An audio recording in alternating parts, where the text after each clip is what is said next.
मैं मुकेश मिश्रा आपसे share market के बारे में कुछ बहुत ही ज़रूरी और एसेंशियल जानकारी शेयर करने जा रहा हूँ। आप इसको देखते रहिए और अपनी जानकारी बढ़ाते रहिए, जिससे आगे आने वाले समय में आपको इसके बारे में जानकारी की वजह से फ़ायदा मिलता रहे। अगर आपको मेरा चैनल पसंद आए, आप इसके बारे में जानकारी और लेते रहना चाहते हैं, तो मेरे चैनल को सब्सक्राइब करें, अपने कमेंट और ज़रूर लिखें और आपको आगे क्या जानकारी चाहिए उसके बारे में भी मुझे बताते रहिए। पिछले कुछ महीनों से लगातार मेरे पास फ़ोन आ रहे थे कि सर आपने 2024 के बाद बाज़ार की न्यूज़ और बाज़ार के शेयर के बारे में कुछ रिकमेंडेशन देना बंद कर दिया है। उस स्थिति को मैं बताना चाहता हूँ कि मेरी व्यक्तिगत प्रॉब्लम के वजह से मैंने स्टॉक मार्केट में ज़्यादा इंटरवीन करना बंद कर दिया था। अब पिछले कुछ महीने से लगातार ये फ़ोन आ रहे हैं कि सर आप बाज़ार में आइए, कुछ बताइए, एडवाइस देते रहिए, क्या करना है, कैसे करना है, स्टॉक की लेटेस्ट मार्केट की जो न्यूज़ है उससे मुझे अपडेट कराइए। अभी फ्राइडे को 3 और 4 बजे के बीच बहुत सारे फ़ोन आए कि रुपए इतना ज़्यादा क्यों गिर गया है, कहाँ तक जाएगा, कैसे जाएगा, कैसे रुकेगा, इसके बीच क्या समस्या है, इसका इम्पैक्ट इंडियन इक्विटीज़ के ऊपर क्या होगा। तरह तरह के सवाल पूछे जा रहे थे। तो मैंने सोचा बहुत सारी रिक्वेस्ट आ रही, बहुत सारे फ़ोन कॉल आ रहे हैं, तो फिर से हम एक बार आपसे जुड़ते हैं और अपनी भावनाओं के साथ आपके साथ जुड़ करके अपनी बात को आपके सामने रखते हैं। जो ज़्यादा प्रश्न पूछे जा रहे थे उसमें से ये था कि एफएफआईज़ क्यों नहीं इंडियन मार्केट में आ रहे हैं, वो लगातार वो सेल कर रहे हैं। पिछले एक साल में 17 बिलियन यूएस डॉलर का सेल किया है। ये कब तक सेल कंटिन्यू रहेगी? Why they are not coming and buying straightforward instead of selling? ये कुछ सवाल ऐसे हैं जिनके ऊपर कुछ फंडामेंटल क्वेश्चंस का मार्क है, जिसको बताना ज़रूरी है। एफएफआईज़ किसी भी कंट्री में जाते हैं तो बिज़नेस करने के लिए जाते हैं और जहां उनको फ़ायदा होगा वहीं वो जाएंगे। अब रहता है कि इंडिया में क्यों बेच रहे हैं, तो एफआईज़ जहाँ पे रिस्क रिटर्न उनके फेवर में रहता है वहीं इन्वेस्ट करते हैं। हमारी मार्केट जो है हमेशा प्रीमियम पे ट्रेड करती है। 21 पी पे आज भी ट्रेड कर रही है, 21 पी के लगभग। और फॉरेन की मार्केट जो अच्छी मार्केट वहाँ 16 की पी है, कहीं 17 की है, कहीं 18 की है, कहीं 19 की है। ऐसी स्थिति में एफआईज़ जो है हमेशा उनका ये रहेगा कि हम हायर प्राइस मार्केट में बेचें और जहाँ लो पी है उस मार्केट में इन्वेस्ट करें, जिससे उनके क्लाइंट को प्रॉफिट मैक्सिमाइज हो सके। यहाँ ही बताना ज़रूरी है कि एफआईज़ जो है अपने कंट्री में जब पैसा लाते हैं तो भी वहाँ की जनता का पेंशन फंड वगैरह ले करके और म्यूचुअल फंड का जो पैसा रहता है उसको लेके आते हैं। उनकी रिस्पॉन्सिबिलिटी रहती है जैसे इंडियन म्यूचुअल फंड की, वो अपने इन्वेस्टर के पैसे को मैक्सिमाइज करें। इसलिए वो कभी नहीं डरते हैं कि जहाँ पे उनको लगेगा कि हमें इस कंट्री में चाइना में ज़्यादा पैसा मिल रहा है तो इंडिया से बेच के चाइना में इन्वेस्ट करेंगे। यही हो रहा था। आज भी 26,200 आसपास मार्केट जाती है, सेलिंग आ जाती है। यही हो रहा है। अब ऐसा क्यों हो रहा है, कब तक होता रहेगा? तो मैं आपको बताऊं, केवल एफआईज़ ही इंडिया मार्केट में सेलिंग के मोड में नहीं है, बहुत सारी बातें हैं। पिछले एक साल में एफआईज़ ने 17 बिलियन यूएस डॉलर की सेल की है और इंडियन डोमेस्टिक इंस्टीट्यूशन ने 70 बिलियन यूएस डॉलर की बाई किया है। इसका डिफरेंस 53 बिलियन यूएस डॉलर है।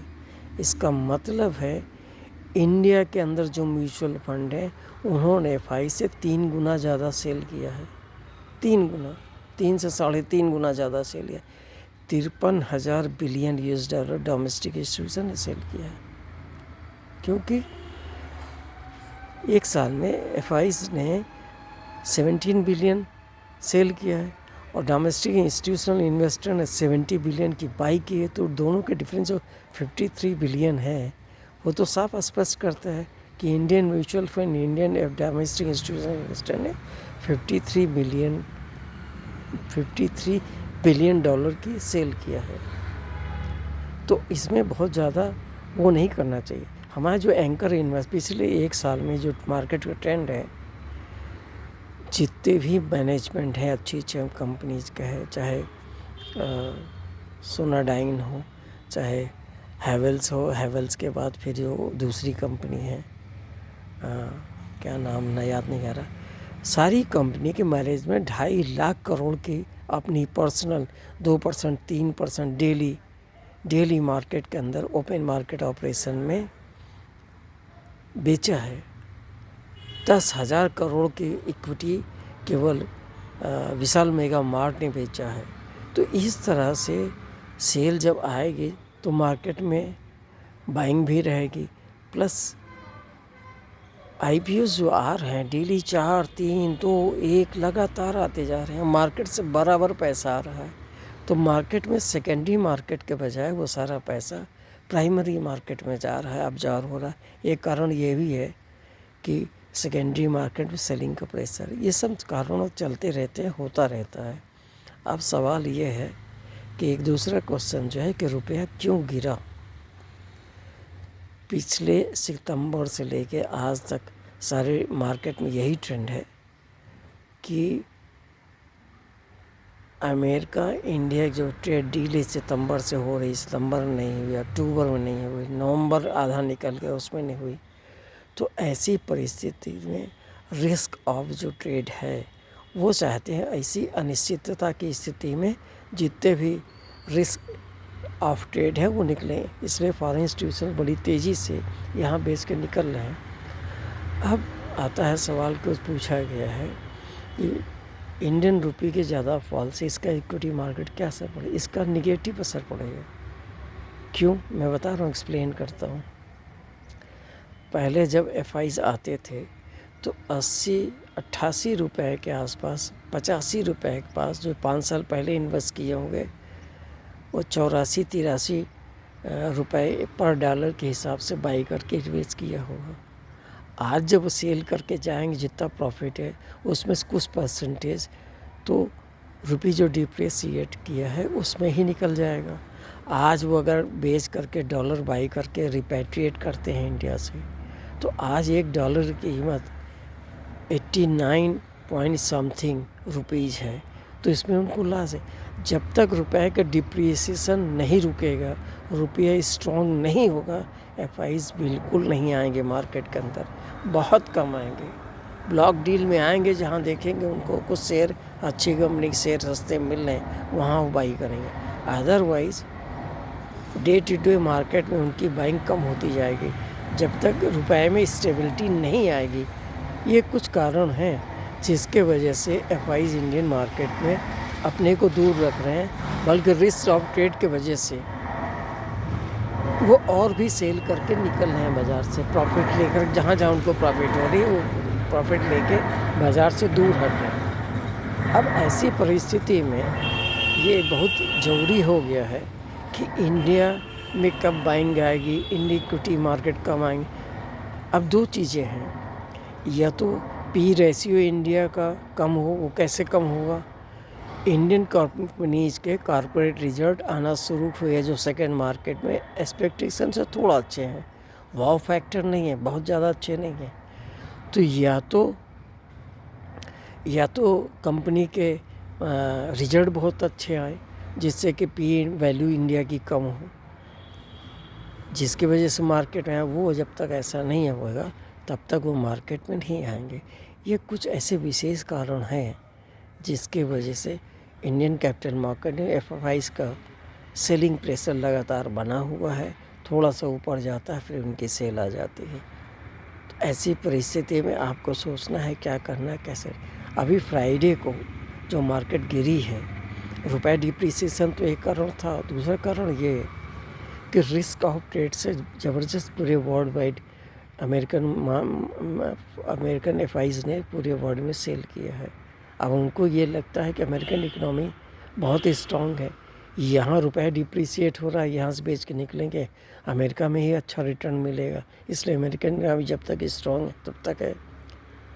अब एक नई चीज़ें डेवलप हो रही हैं, एआई लिंक्ड जितनी भी टेक्नोलॉजी स्टॉक अमेरिका के हैं, एक फियर आ रहा है कि एआई बबल संभवतः 40% पे पहुंच गया है, जिसके वजह से एआई स्टॉक में सेलिंग आ रही है।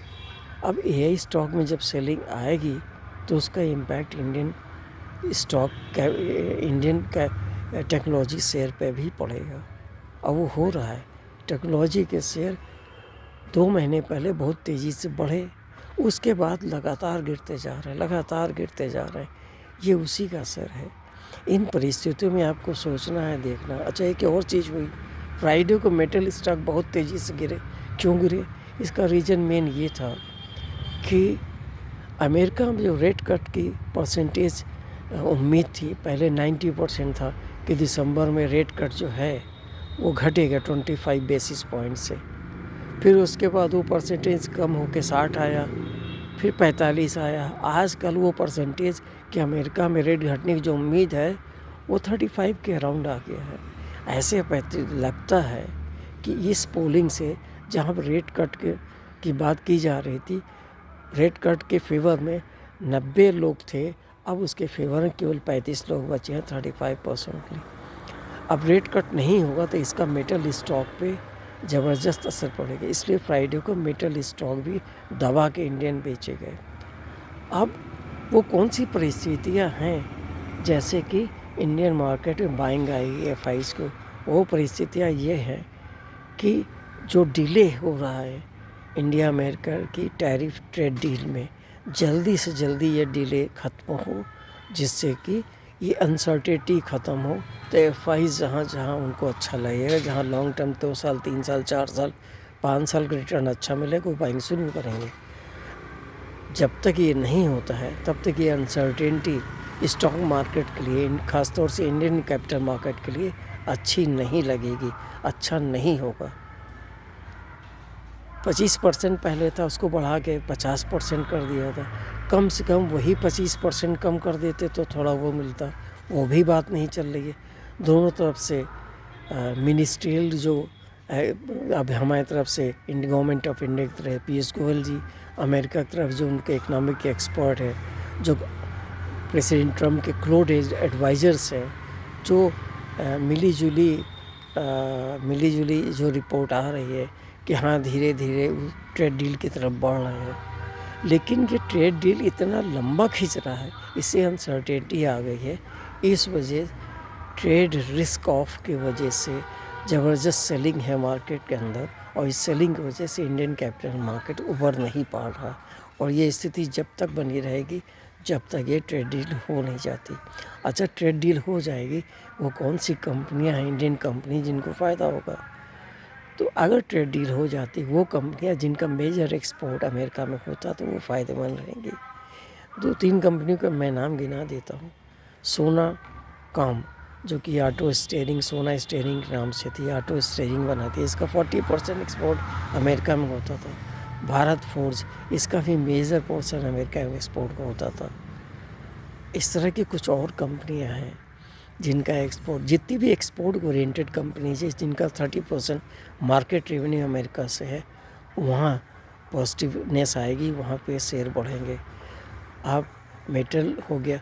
अब फार्मा में क्या है? फार्मा में बहुत ज़्यादा निगेटिव नहीं ना बहुत ज़्यादा हुआ, इसलिए कि अमेरिकन जो फार्मा कंपनीज है उनके अंदर रिसर्च एंड डेवलपमेंट की इतनी कैपेसिटी अच्छी नहीं जितनी इंडियन फार्मा कंपनीज के अंदर है। और इंडियन फार्मा कंपनीज में India being a labour intensive country, यहाँ पे जो सैलरी है रिसर्च एंड डेवलपमेंट के लिए फार्मा का बहुत कम है। इस वजह से इनका जो खर्चा टोटल आता है American research and development pharma company से बहुत कम आता है, इसलिए यहाँ के रिसर्च एंड डेवलपमेंट का फ़ायदा उठाकर वहाँ से कंपनी बेचती है।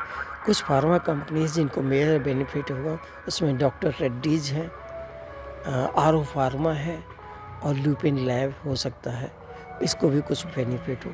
अमेरिका कभी भी इंडियन फार्मा कंपनी को नहीं रोक पाएगी। क्यों नहीं रोक पाएगी? उनके यहाँ जो फार्मा कंपनीज हैं उनकी प्राइस बहुत है। हमारे यहाँ जो कंपनीज है, जो अमेरिका में एक्सक्लूसिव मार्केटिंग राइट है, एक्सक्लूसिव मार्केटिंग राइट जब ख़त्म होता है तो मेरे यहाँ की जो कंपनीज है, वो कंपनीज जो सस्ती दवा बना के वहाँ बेचती हैं, ठीक है, तो उनको ज़्यादा फ़ायदा हो। उसमें ये डॉक्टर रेड्डी और आरो फार्मा ये मेजर रूप से हैं। आप इनको देखें, मार्केट देख रहे, हम बराबर आपसे बात करेंगे, समय समय पे आपसे बात करेंगे, आपको बताते रहेंगे। अब रेगुलर हम डेली 1-2 शेयर आपको देंगे। इसके बाद फिर मैं आपको बताता हूँ कि मेरी बात आपसे लास्ट टाइम 21 मार्च 2024 को हुई थी, और जिसमें मैंने बीएससी को रेकमेंड किया था, जब बीएससी का प्राइस 2240 रुपये था, ठीक है। आज 2900 पार कर गया, लेकिन इसी बीच बीएससी के बोनस दिया है, इसी बीच बीएससी के इस स्टॉक स्प्लिट हुआ है। ऐसे में जिसने उस समय इन्वेस्ट किया था, अभी मेरे पास कुछ लोग बताएं कि उस समय जिसने इन्वेस्ट किया था, स्टॉक बोनस स्टॉक स्प्लिट के बाद 1 लाख रुपए उनका बढ़ के 9 लाख के करीब हो गया है, ठीक है। एक और 2-3 और स्टॉक मैंने किया था। एमसीएक्स को मैंने कहा था, डेट है 4 अप्रैल 2024 को मैंने रिकमेंड किया था एमसीए को, जिसकी कीमत उसमें लगभग 3500 रुपये थी। एमसीएक आज की तारीख में 10,000 करोड़ है। मैंने अपना टारगेट 6,500 रखा था, वो 10,000 के आसपास पहुंच गया है, और मेरा अगला 2 साल के गारंटी के साथ टारगेट है कि इसका टारगेट 12,000 रुपये होगा।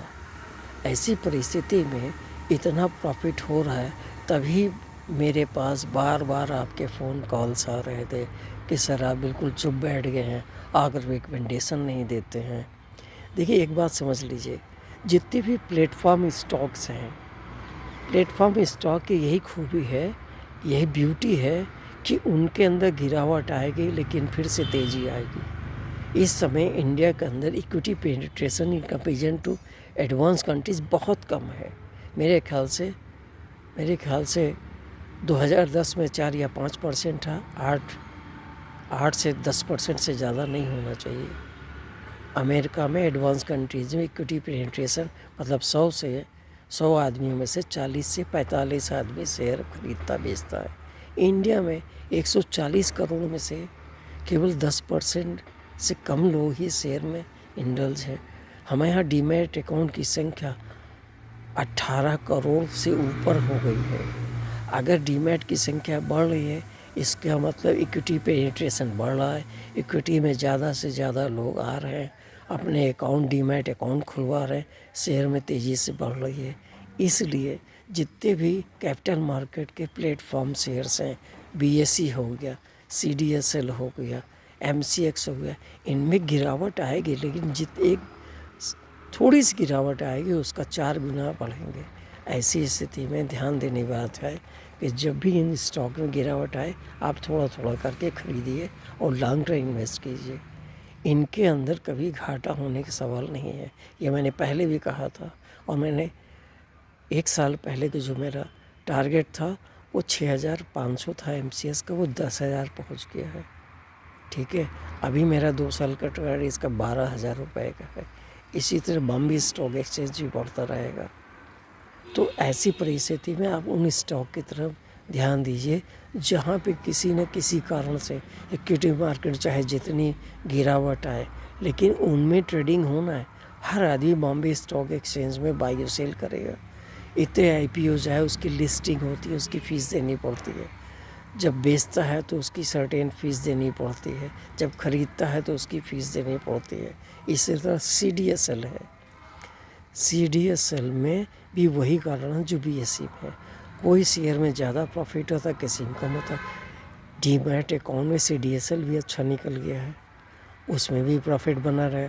तो सीडीएसएल, बीएसई, एमसीएक्स, इन शेयरों पे ध्यान दीजिए। जब भी इनके अंदर तेज़ी से गिरावट आए, आप बाई करते रहिए। अब मैं हफ्ते में या 15 दिन में 1 या 2 शेयर आपको रिकमेंड करूँगा, उससे ज़्यादा नहीं। उसको आप देखिए और उसको फिर करिए, फिर मैं आपसे बात करूँगा। आप A to Z चैनल को देखते रहिए, सब्सक्राइब करते रहिए, उसको पढ़ते रहिए, अपने व्यूज़ मुझको भेजते रहिए, जिससे हम आगे आपके बारे में और अच्छी अच्छी बातें करें, जिससे आपको फ़ायदा हो के। Okay, thank you very much for viewing my channel. Thank you very much.